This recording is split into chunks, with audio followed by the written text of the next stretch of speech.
Charlie died from a kick in the abdomen. The story was a car hit him. Miss Kitty, her neck was accidentally broken. Macy and Tiger both were poisoned slowly. Peanut, beat to death with a crutch. It takes a truly evil person to kill such a sweet kitten. I think Trisha felt that if she couldn't keep her marriage together, it was like a failure for her. I need to know the truth to be able to tell people that you're not a serial killer, that you're some psychopath who has no remorse over killing the mother of your child. We were told that what they found was gruesome. And then they're like, oh, it's not pretty. And then he told us the actual details as they were pulling it out. He's like, this is not what we thought it was. He said, I've just made a deal with the devil. I can't believe it. A single mother who loves her child more than life itself disappears into thin air. It doesn't just happen. There's something behind that. I just trying to de-escalate the situation because I couldn't get out. I didn't know where to go. I couldn't even just leave. I'm laughing at his acting job. He's not even good at it. I haven't been out here very often, but occasionally I just like to because, I don't know, I just sort of feel her more here than I did in the cemetery.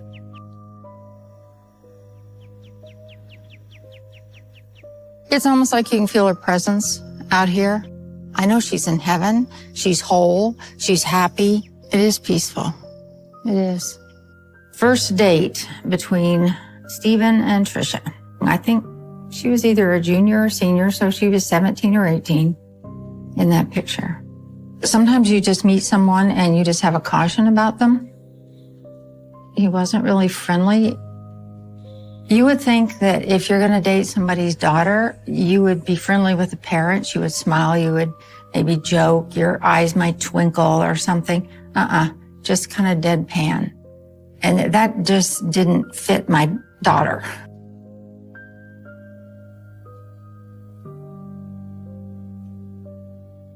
I don't remember when I learned that things were serious. He must have had more of a relationship than showed to me. She was a private person. She made up her own mind about things. She told me that they went off and had their own little wedding. That's about all I knew about it. I felt bad for her when I heard that because I know she would have enjoyed having a normal wedding. But she's Trisha. She will do what she will do.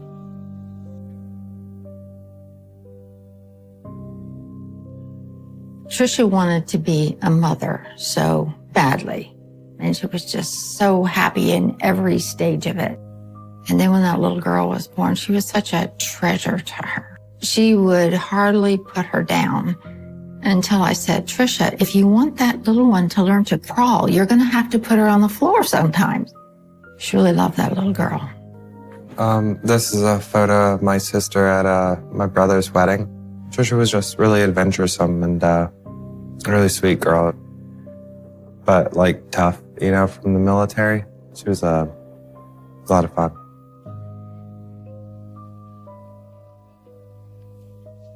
Trisha joined the Air Force out of high school. She went to basic training and stuff, and then when she got out, we just heard that she was married.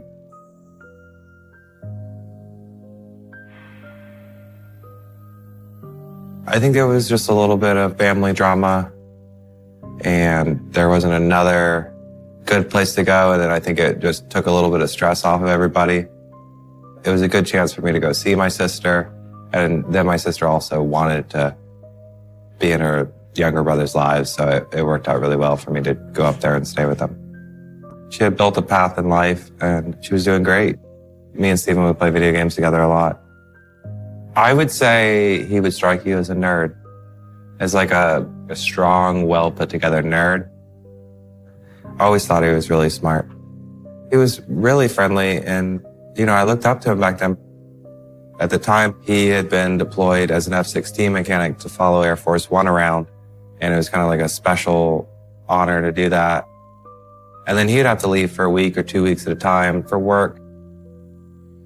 I know that traveling for long periods of time for work can be hard on a relationship. They were pretty happy together, but I don't think that was very far into their marriage. And I think their marriage was happier at the start for sure.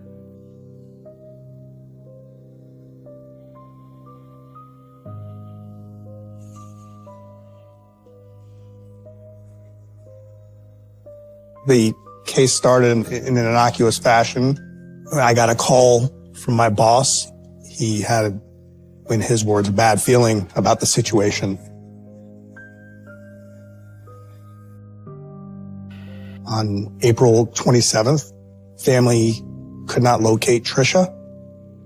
Her car was found with the keys to the ignition next to the residence that she was living at the time in Florida. Her purse was in the vehicle, her wallet was missing, and her cell phone was missing. That obviously sent up alarm bells relatively quickly for the family. Road Patrol deputy responded, and it started from there. Really, it was just a missing person at that point. Nothing more, nothing less. Tricia was known for going on nature hikes, long walks, and within a couple of days missing, they had all-terrain vehicles out in rural parts of the county. It was a massive search. The air units were up looking in rural areas that were difficult to reach by motor vehicles. The community response was rapid. So between the volunteers and really the entire agency of the Martin County Sheriff's Office being involved in an all-out search for her, this really became big local news. But they were very quickly running into a dead end. In about 5 days, without any further knowledge of where Tricia was, we had a meeting at the sheriff's office. We were very quickly becoming concerned that there was foul play involved. It's not a stretch of the imagination for me to say that when a woman goes missing, it often turns out to be foul play, and that the person involved is either the husband, the boyfriend, the ex-husband, or the ex-boyfriend. I would say everybody in the room knew that the person that may be responsible and probably was responsible for her disappearance was Stephen Williams. My boss very matter-of-factly stated, "Why aren't we in North Carolina?" The first years of Tricia's marriage, they're in the Air Force. So when you're in the Air Force, you go where the Air Force sends you, and you have to be there. So we didn't see them that often. And when she would come home, she would talk positively about positive things. I didn't know anything was wrong. She was very good at hiding how she felt. I didn't know the worst of it for a long time.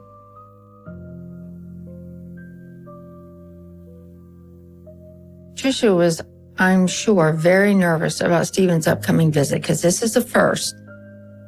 It was the first time after the divorce that he was allowed by the military to actually come down and actually have an in-person visit with his little girl. And then it was going to be an overnight visit for her daughter. That little girl was Tricia's most important thing in life.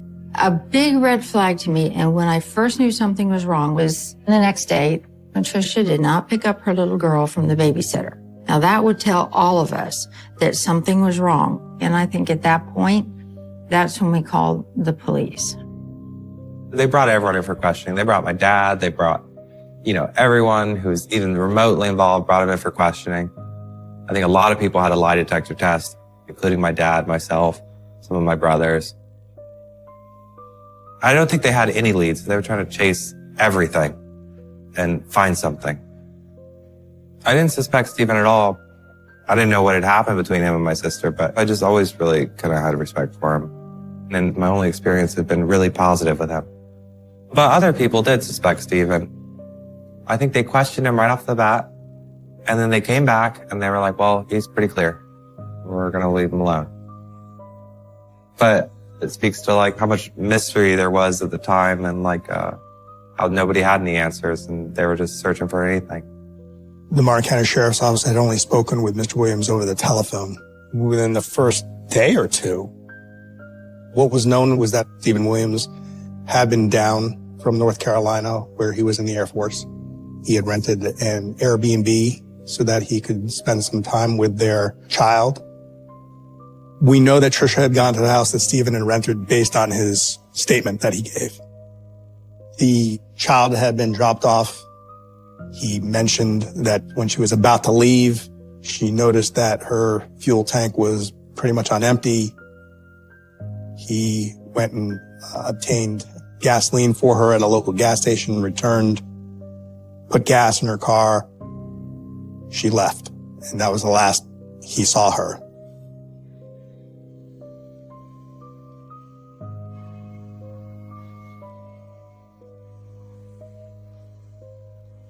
As far as we knew, the last person to see Trisha was her ex-husband, Stephen Williams. And as a result, he very quickly became a person of interest. A decision was made by the sheriff's office that they were going to drive up. We arrived there quite early in the morning. We knocked on the door. He answered the door. From my vantage point, he did seem somewhat surprised that we were there.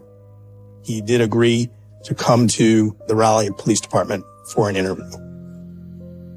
But his story was more or less the same that he had already provided to the family, as well as to us. But when he was asked if he would agree to submit to a polygraph examination, he declined, which certainly raised alarm bells with me. And he left to head back to work. Not long thereafter, he had called in and decided that he was willing to do it. He changed his mind. I was stunned that he changed his mind and agreed to do it. And now, of course, what's going through my mind is maybe he isn't involved. I mean, who would submit to a polygraph if you are involved? He sat for the polygraph. Mr. Williams appeared to me to be calm and quite deliberate with his responses. Do you know where Trisha Todd is? No. Did you have any involvement in the disappearance of Trisha Todd? No. Surprisingly enough, the polygraph came back as inconclusive. And frankly, the polygraph examiner confided in me, said, look, maybe this guy's telling the truth, which I couldn't believe it. Honestly, I thought we were at a dead end. That was a long drive home from North Carolina. I'm not just talking about the drive time. It was a lot of conversation in the car, a lot of phone calls being made back home. What are we going to do? What's our next move? I don't believe that we were thinking we were going to find her alive at that point. I felt as though this was now a long shot, that I did not know how this would end. Trisha didn't hardly talk about what had happened until she left him. That's when things started coming out. She said when he would come back from his deployment, she would go to the airport to pick him up, and there were his girlfriends waiting for him as well. But he obviously didn't care about hurting her. Frankly, I think that would have been a good time to say goodbye, Stephen. But she hung on. I think Trisha let out her feelings more on her live journal, which had a password on it, so he couldn't see it. I think that was her way of letting some of this stuff out.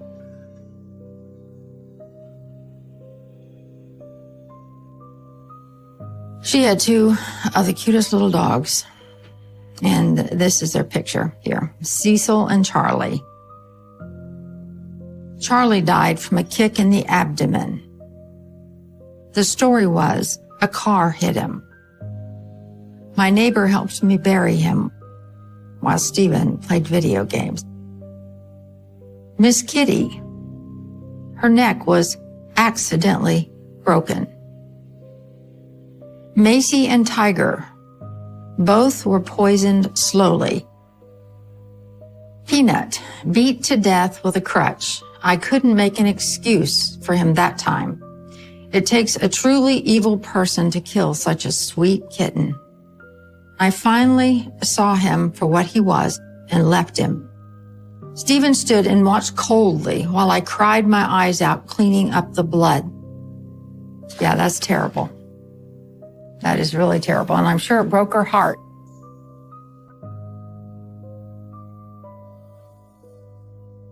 So the sheriff's office conducted an exceedingly exhaustive investigation here in this case.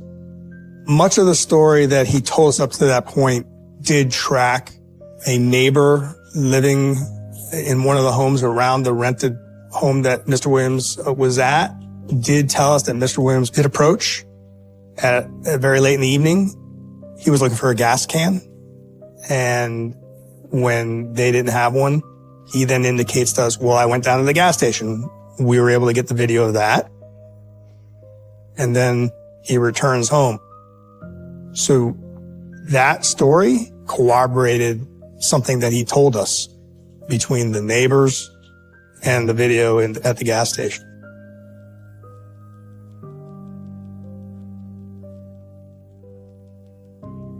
One of the tools that we had at our disposal were video cameras. And in this instance, it was a business that was near the Airbnb that Mr. Williams had rented. On that video camera, we believed we could make out at a point roughly 4 o'clock in the morning on April 27th, there is a figure that is walking along the road that would be coming from Trisha Todd's residence towards Mr. Williams' Airbnb. We could not make out who this individual was, but based on the height of the individual as well as how heavy the appearance of the individual was, it could very well have been Mr. Williams. They confronted him with some of the video evidence, and during this conversation, Mr. Williams changed his story for the first time. And for the first time, the version of the events were he left to get the gas. Upon his return to the Airbnb, he went into the residence. Trisha was down unconscious with a head wound or a gash. His version is it appeared to him that she had fallen down and struck her head. He stated that for whatever reason, he panicked and he was uncertain if she was dead or not, but he did not think she was. And what he did was he loaded her body into her vehicle, drove the vehicle to a rural road, positioned her body on the side of the road, leaving her wallet and her cell phone with her so that in the event she became conscious, she would have the means and the ability to get help or transportation.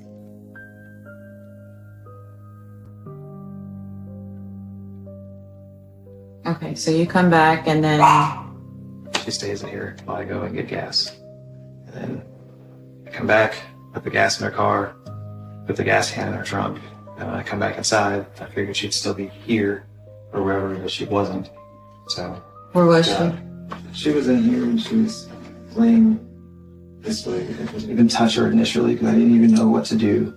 I just kind of paced and tried to figure out what I was supposed to do. I didn't know if I should call anyone because all I thought about was, great, I call the police and they show up, and then how does this look? You know, it's stupid late and your ex-spouse is unconscious on a bedroom floor. Like, how does that look? You know, how do you explain that? I didn't believe that story, but we still did not have enough to arrest him. And unless we had a body where a medical examiner could engage in a full forensic examination of the remains, and we didn't have anything else to go on,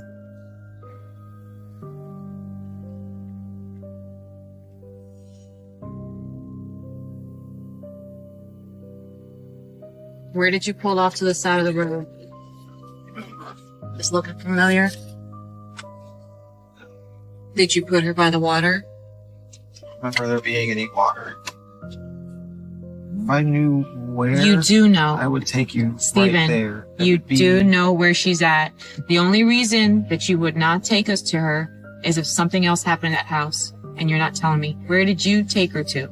I don't know. the narcissist tells these stories thinking that we're going to believe them. Someone who has an oversized sense of their own intellect and intelligence.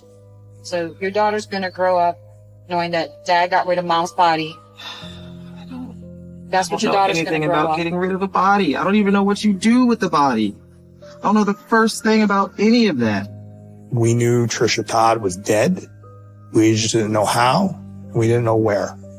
And we weren't going to let this go.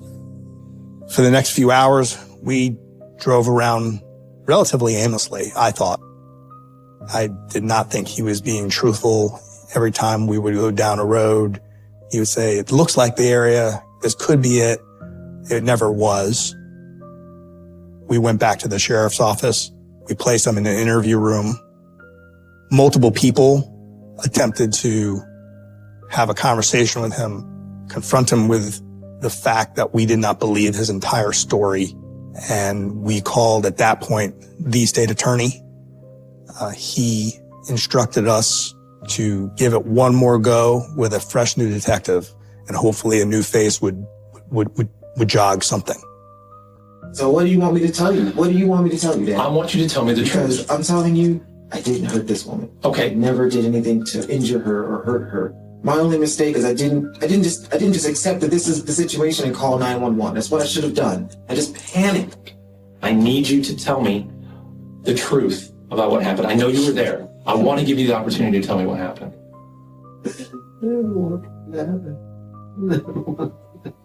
I know you didn't, but it's not something that's you can let you weigh you down for the rest of your life.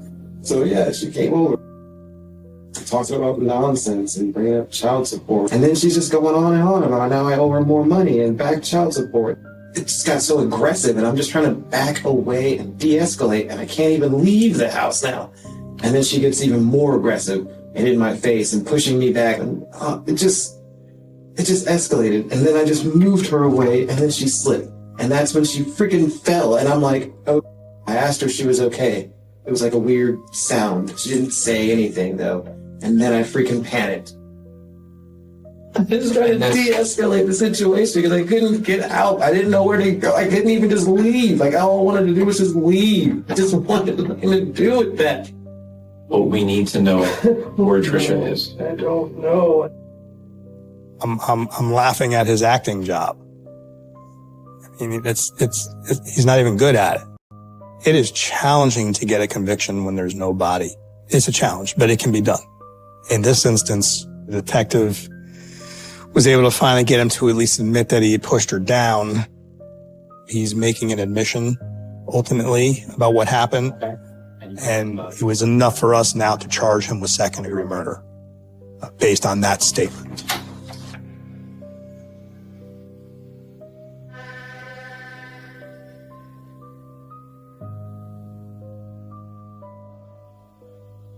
The county attorney had called a meeting and we discussed it. You know, what did we want to do? How badly did we want to find her? That decision was important because I think I could have spent the rest of my life thinking about where she was. It would have tortured the boys too, her brothers. And what would we say to her little girl when she was grown? Stephen had a very manipulative personality. He obviously knew exactly where she was. I just wanted to find her body. Even if they had to make a deal with him, it was more important to the family to get her body back. He had something that the parents wanted, and that was their daughter. Terrible position that they were put in, and they were quite courageous in their decision, frankly. So we collectively decided that the number was going to be 35 years in prison. I was fully expecting, okay, we're going to have a recovery of a body. There is obviously, going to be decomposed remains at this point. It's roughly a month later, but nothing more than that. Never in my wildest dreams did I think that it was going to end up being what it was.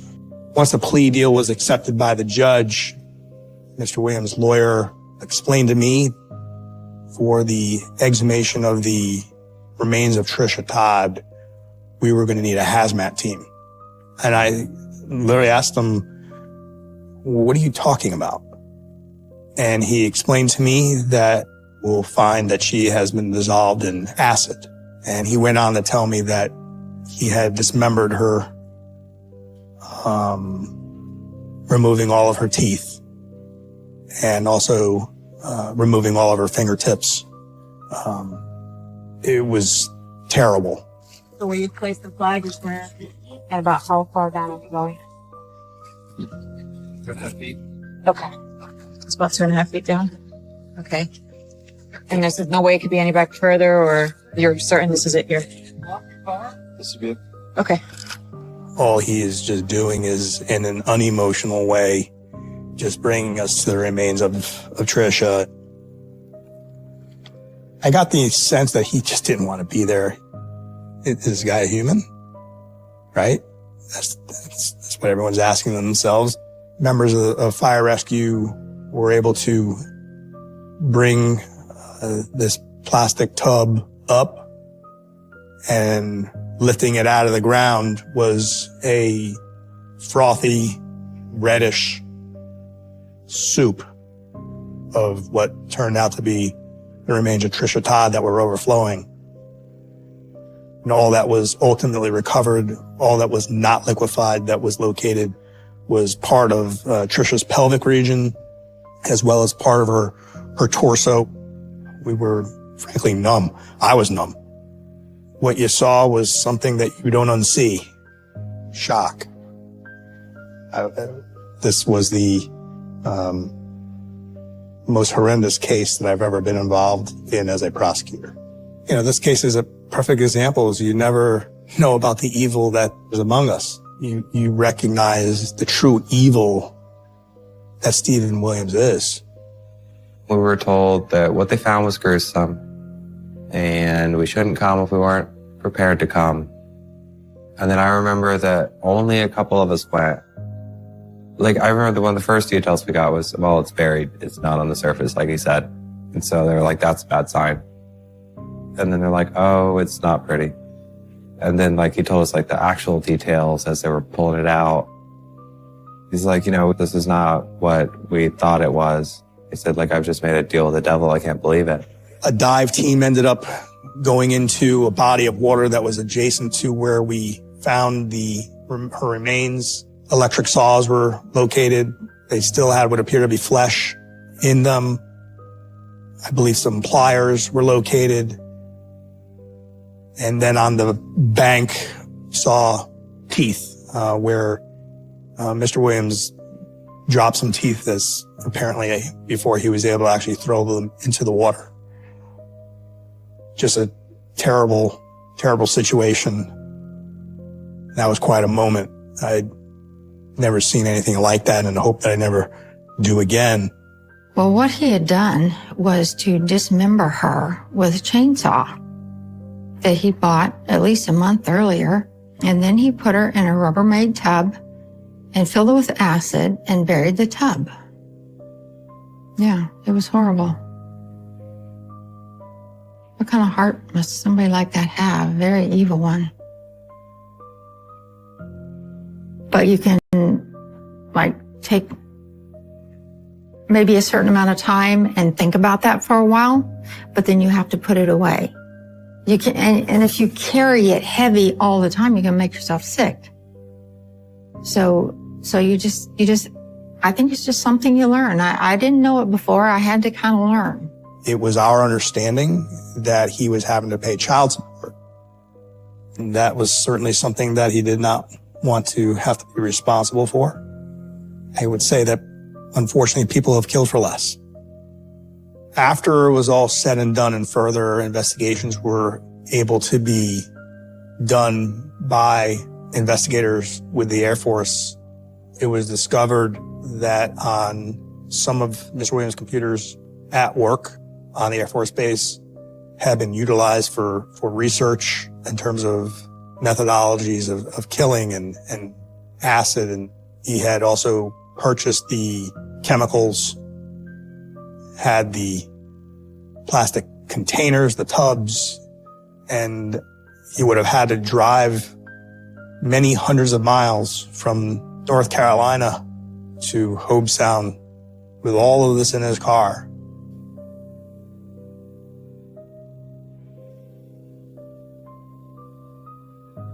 It explains why when offered the polygraph exam, he initially said no. Then it explains why he may have changed his mind. This was definitely a heightened premeditated event for sure. Thought out, planned out. He had the whole thing worked out. It doesn't matter because we cut a deal and we have to live with it. No one would cut deals with prosecutors if you didn't agree to follow through on what you promised to do. The plea deal in this case with both myself and my colleagues and my boss too, really got under our skin. This wasn't justice. Not for Trisha.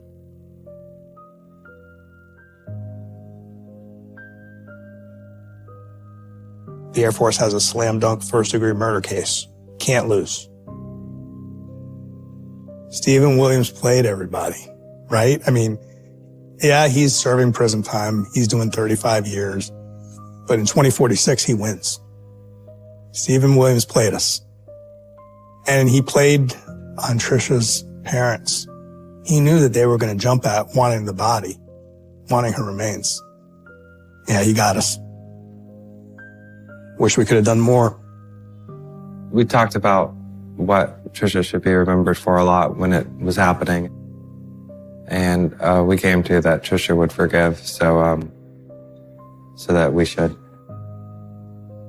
It was a huge honor to Trisha. I think if we hadn't thought of that, I don't think we would have made it through as calmly. I think before we thought of that, we were all in emotional distress about it and kind of freaking out. And then after we came to that, it made us able to deal with it a lot better. I struggle to think that people have evil in them. And a lot of people disagree with that. I got one tattoo after Trisha died. For Trisha, I got understanding tattooed on my ribs and to remind myself to always try. And to me, that carries the same function that forgiving people does for other people. It's been rough. It's hard on the brain going through that stress. And I think some of us make it a point to not dwell on the past, but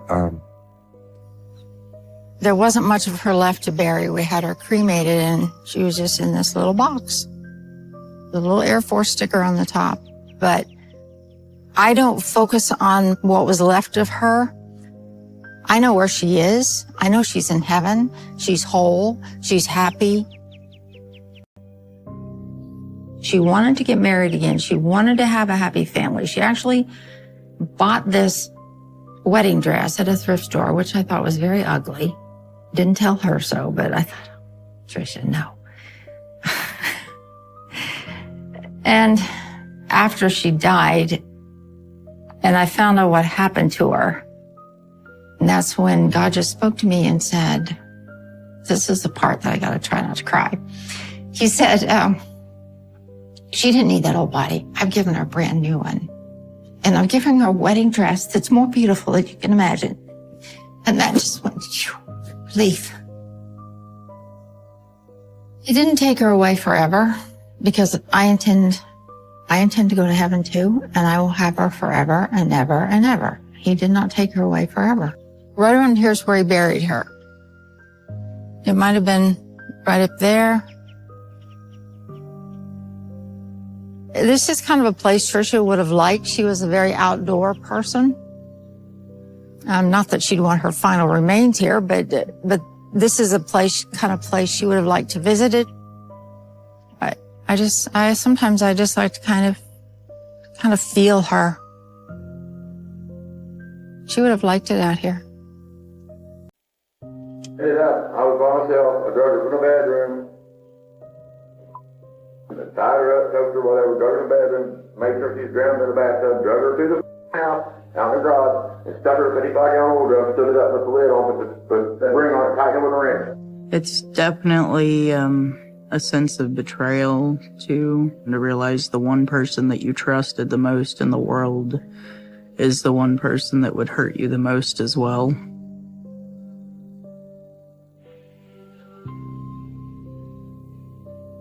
I do feel like if my dad would answer the details surrounding that it may provide me with some closure and clarity on the situation.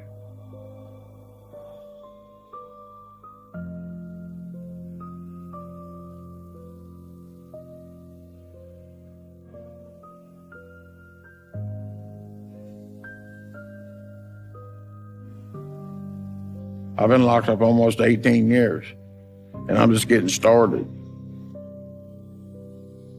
So what did you do? I don't exactly remember. I think you do. I think I don't. So there's a lot of victims, a lot of your victims out there? Oh, yeah. Well, tell me about that. That's interesting. Tell you about what? I'm not trying to ride the lightning, kid. I want to know the details. Michelle wants to know the details. This picture has me as an infant and my mom and dad. My mom's name was Martha Perry. She preferred to go by Marty. If I were to summarize to a single word what this picture makes me feel, lies would be the best representation. Everything had changed in the course of 8 years, from this happy and smiling photo to absolute chaos. It's difficult for me to really describe because I have a condition called alexithymia, which is difficulty recognizing or feeling emotions. It's a part of the trauma response from PTSD and the murders. There are two different versions of him in my head. This one is Michael Fote, my dad. This was the dad that took me everywhere, and for me, the sun rose and set on his rear end. The other version is Michael Fote, the killer. I have never admitted that I see my dad in two full versions. Because if I acknowledged how I feel about it every day, I would be a wreck every day, to be honest with you.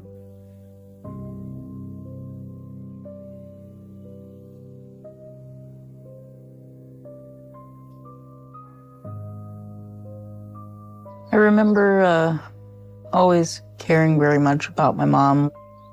I do remember a time when I was young and we went and laid on a blanket in the yard. It was blue sky with just a little bit of clouds.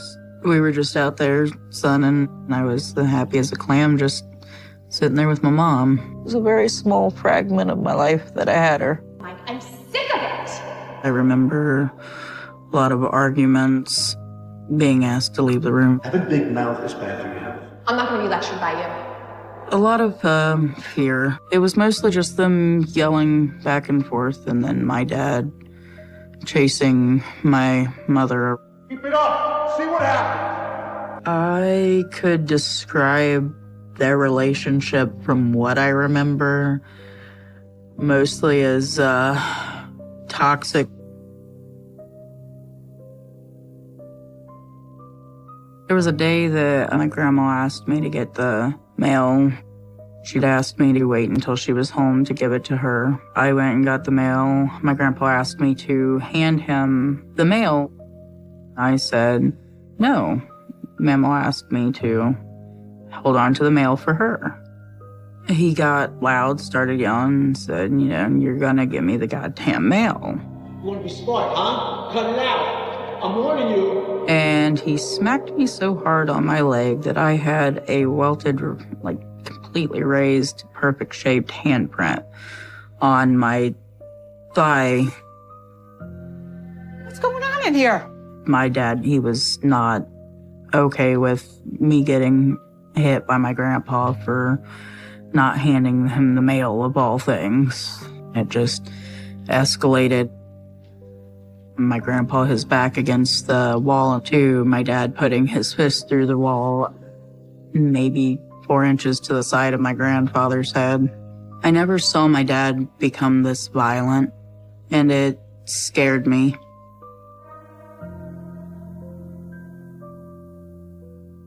My dad was in a criminal motorcycle gang.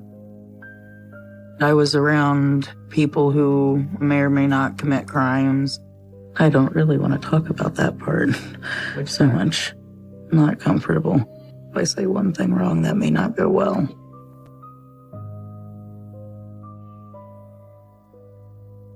Get in here. Ow, you're hurting me. I remember this time my dad telling me I had to get down on the floor in the bathroom. Somebody was shooting at the house. He piled blankets, clothes, pillows on me, asked me to not leave the bathroom until he said it was safe and okay. It was pretty scary. I was trying to press myself down further to the floor, and I was already laying on the floor. You can't really get much closer than that. It felt like an eternity. I remember hearing my own heartbeat in my ears.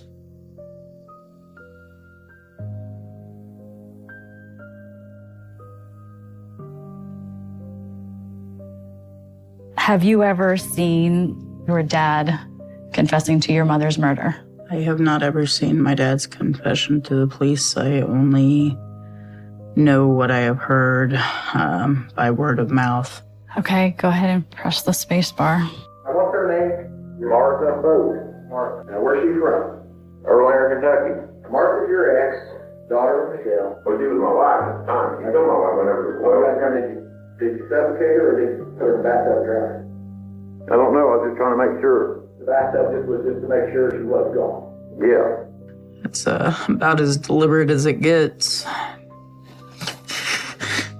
Dumb bastard. Damn. I wasn't anticipating that. I wasn't anticipating emotions. I was anticipating listening and understanding. Oh, God. Do you regret watching that? I don't have regrets. It helps. It's always emotional torture to go through the process. It just depends on the day. I am hoping that he has the ability to lead me in closer to the truth. Tell you what, if you told where she was at. It was like a piece of genius work for a piece of treatment. You'll never believe her somebody on that mother. I'm telling you. But that's not nothing to be proud of. That's just how my brain was. I would like to know the truth. He would not talk to me about the subject matter of the murders. Do you think he'll answer my questions? I believe that because you guys aren't me, that my dad would answer a lot of questions.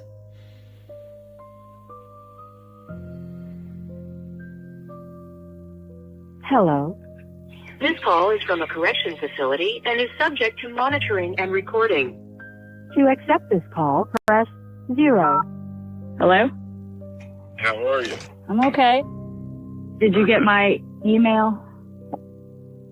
I got one about a week ago. It said that you talked to my daughter, and the warden's executive assistant woke me up this morning and wanted to know. She said, this reporter lady wants to come and see you. If she comes to see you, are you going to speak with her? And I said, yes. Listen, though, if I come out there and I do this interview and if all this falls into place and we get a camera crew in there, I'm going to ask you questions about what you did. The thing that people need to know is they just couldn't tell another lie. This picture is my mom just smiling. I don't really remember seeing my mom smile a lot. I couldn't tell you what her voice sounded like. I couldn't tell you what her hair smelled like. But had my dad never killed my mom, I wouldn't have to wonder what her voice sounded like. I remember I ran outside to the swing set a little while after my dad and her got into a little bit of an argument. How could you be so stupid? There was a lot of name calling. They were fighting and arguing and chasing each other. You buried us both. I sat on the swing set for what felt like an eternity. Then it was just silence. A while later, he came out and said that my mom left, but I did not see my mom leave. My dad had told me that he was going to take me to my grandma and grandpa for a few days. When we were leaving, my dad pulled a barrel out of the garage to give me room to go through. He worked on cars in the garage, so it wasn't really abnormal to have oil drums and stuff at the house. And we left.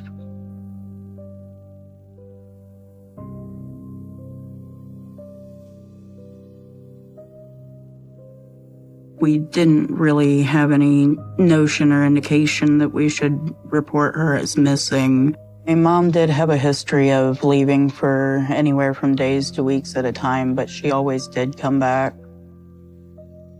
Nobody thought it was really out of the ordinary. My dad told us she was somewhere up north in Ohio. She was okay. She still wasn't coming back.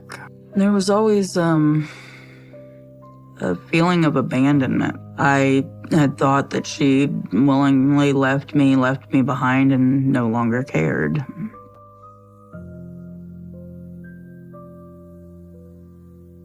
My dad started seeing Cynthia Pickens, and we just called her Cindy.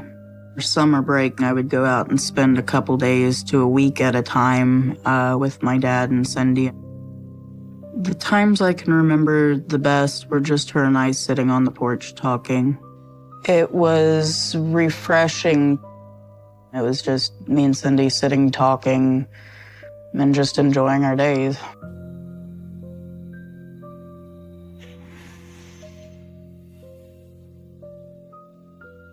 My dad had stated that they had gotten into an argument and that he kicked her out of the house and told her to leave. It felt pretty normal for my dad to be tired of who he was with and ready to move on. I think I was too young to be anything more than oblivious that there was a coincidence and my mother no longer being around and not seen, and Cindy no longer being around and not seen.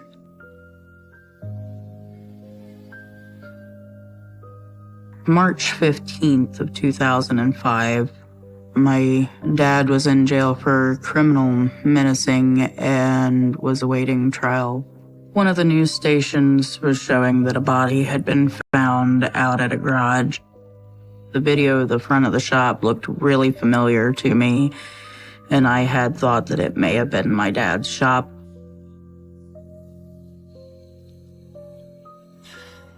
When the police arrived to investigate, there was just this hole in the floor that was covered in gravel. In the gravel hole, they found human remains.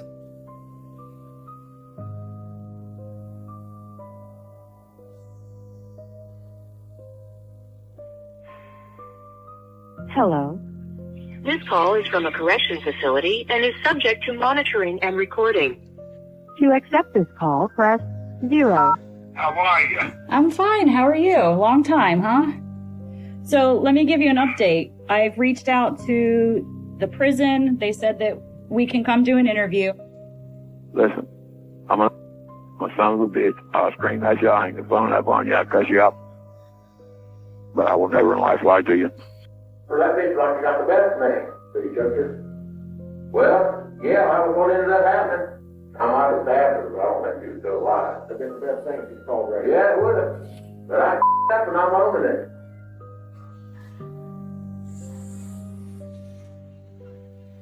In the end, they were able to identify that as Cindy's remains. My dad had, I guess, buried Cindy in this small grave in the ground in the shop after he had killed her.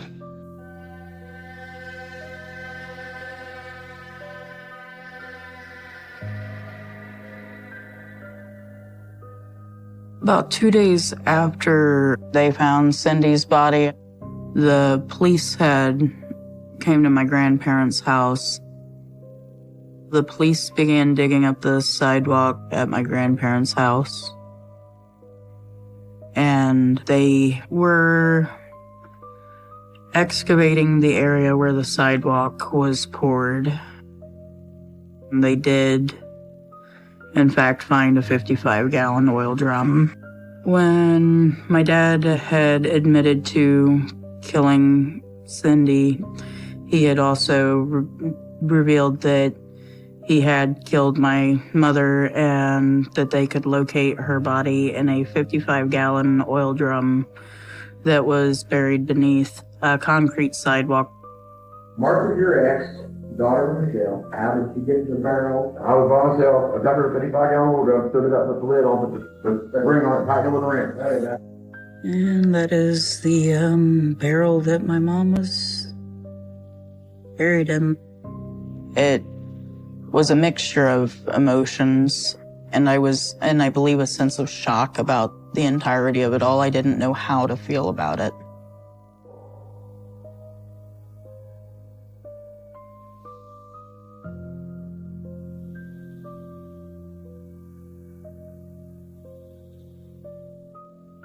It is what it is. You know what I mean? It's just not it's not as done as you would want it to be or anyone else would want it to be frank. The whole actuality of you killing my mom and Cindy, like, it's just not something that's going to be washed away. Listen, I think I'm done talking about this. Because what you're going to do is try to beat me to death. I'm cool. I would like to know why he felt he had a need to kill my mom.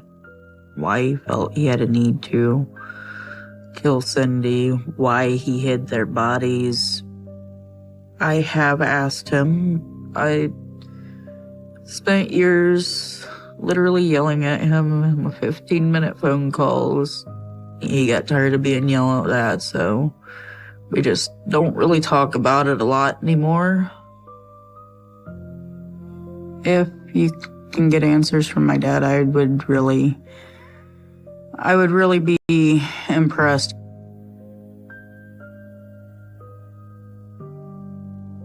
So I talked to Michelle over the last couple days. Right. And she had a lot of unanswered questions that she wanted me to ask you.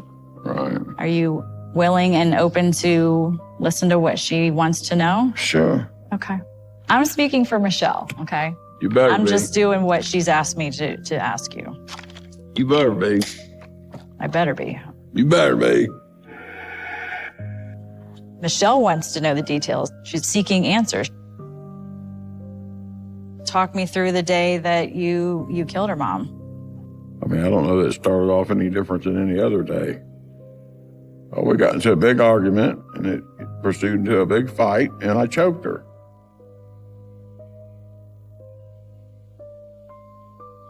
I don't know how much more macabre you want to get than that.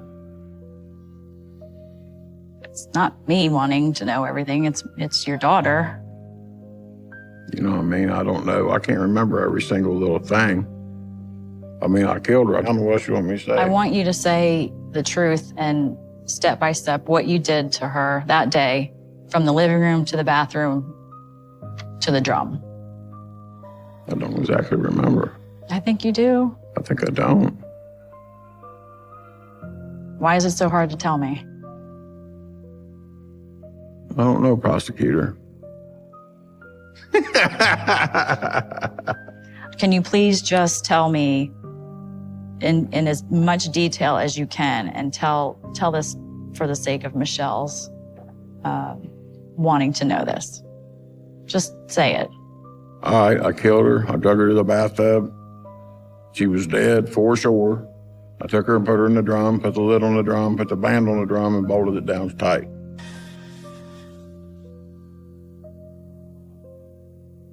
I have a memory of when I do believe was the last time she was alive. It would have been the day that I was asked to stay out of the house on the swing set. I would like my dad to enlighten me if that was the day, because that would be critical for my own mental health to be able to move forward from that. She went outside and she sat on the swing set. Is that the day that you killed her mother? No. How can you be sure? Because when I killed her mother, she was staying with friends and had been for several days.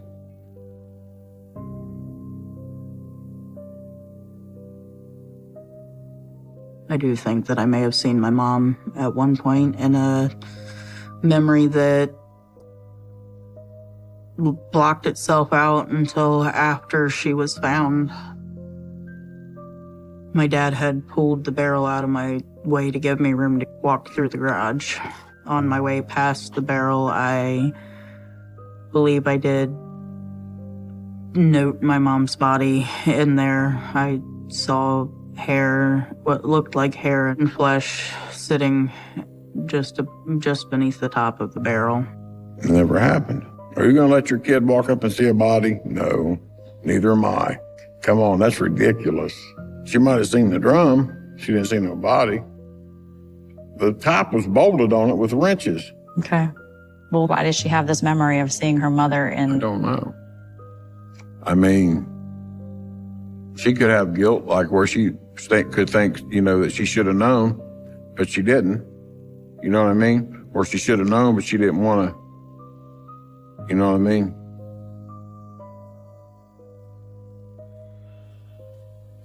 Are you going to let your kid walk up and see a body? No, neither am I. Come on, that's ridiculous. I know that my memory is not lying to me. I know that I saw my mom in the barrel. He went from trying to stay calm and collected to smiling and smirking. He knows he's full of crap. He is definitely lying as far as I'm concerned.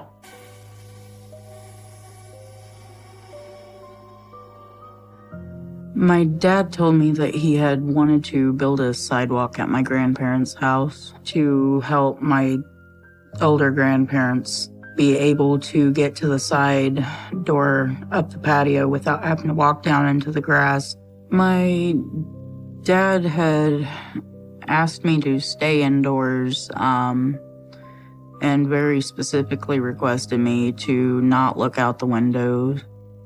But being very curious, I took a bit of a glimpse out anyway. I didn't know how a sidewalk was built, so when I'd seen my dad place the drum in the concrete, I had just assumed that it was a part of the process.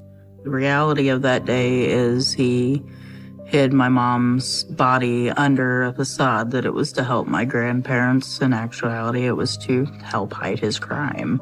The day you took Marty's body in the drum to your parents' house, Michelle remembers you telling her to wait inside and don't look out the window.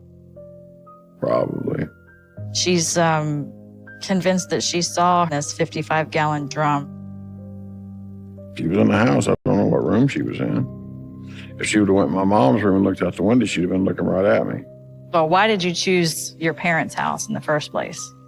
I don't know why I chose my parents' house, probably just because they wanted that step forward, and it was a big enough spot to put the barrel, and I didn't know what else I was going to do with it. And I thought I was getting ready to go to jail on some drug charges. On some level, I'm sure I kept her there where I know where she was, like some kind of control thing or something. That was the best I could do. That was the best place I could find to put Marty's body at that time. It was just the right place at the right time type thing.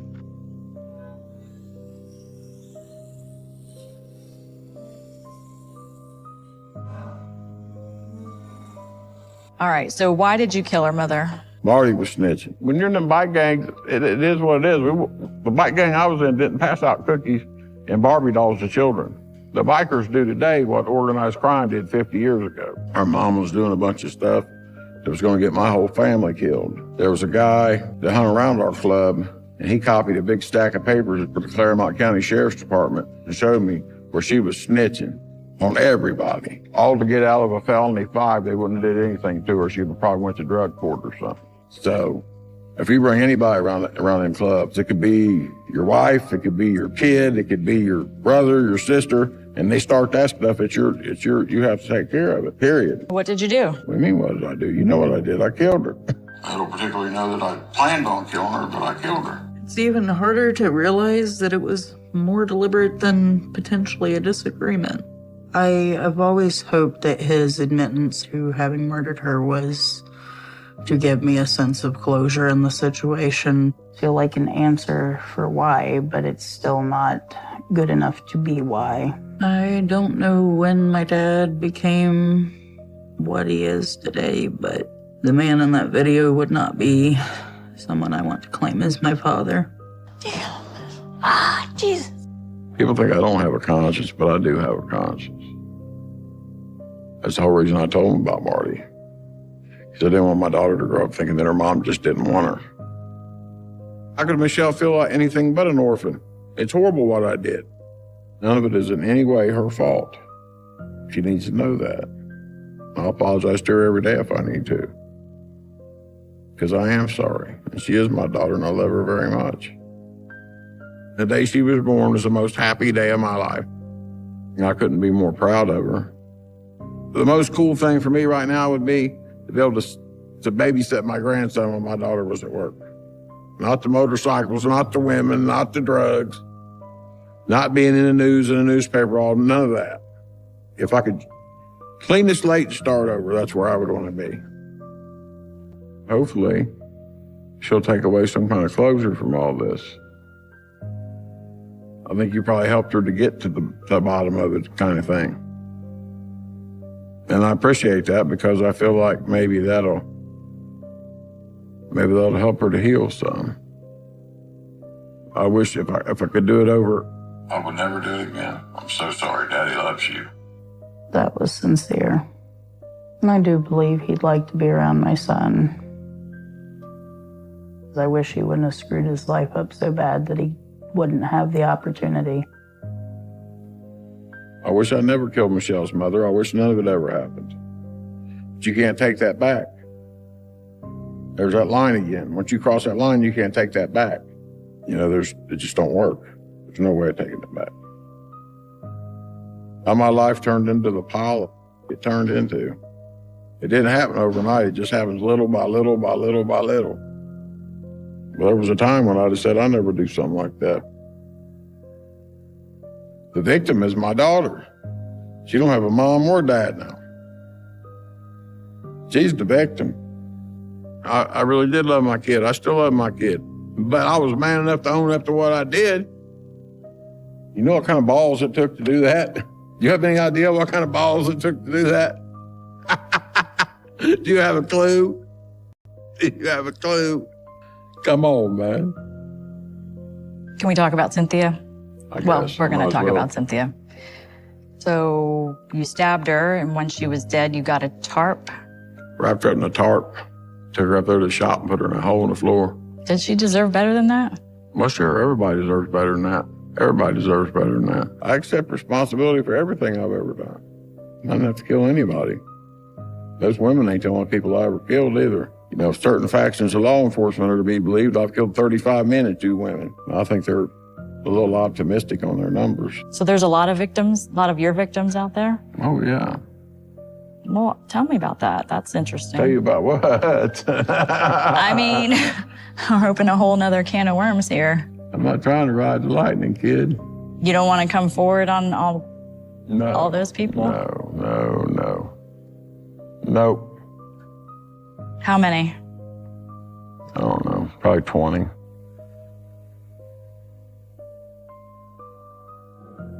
Well, thank you.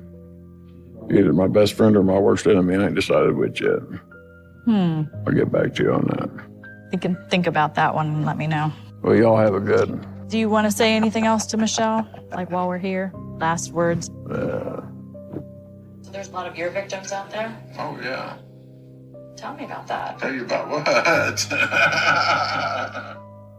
It's kind of tough to say that you killed 20 people and sit there and laugh about it. Disgusting, for one. Not only throw your life away, but throw that many other people's lives away. I think it would be a good thing if he were to admit who the supposed 20 different people are that he's killed besides my mom and Cindy, because the people related to those people deserve closure. When I was a kid, I wanted to be just like my dad. Definitely do not want to be just like my dad today. I'm living my life instead of allowing the trauma of the murders to continue to hold me back. I'm raising my son and tending to my job and maintaining a home. I grew up to be a better person than he clearly could commit to being. It's just safer for everybody if he is where he is. I believe that my dad is still very much capable of just as much violence as prior. Nobody else needs to die at his hand. I have started asking my dad to contact me less. I still want to maintain some contact, but minimal contact. But I try to move forward in life with a sense that it's a new day, that is the past, and I cannot change the past.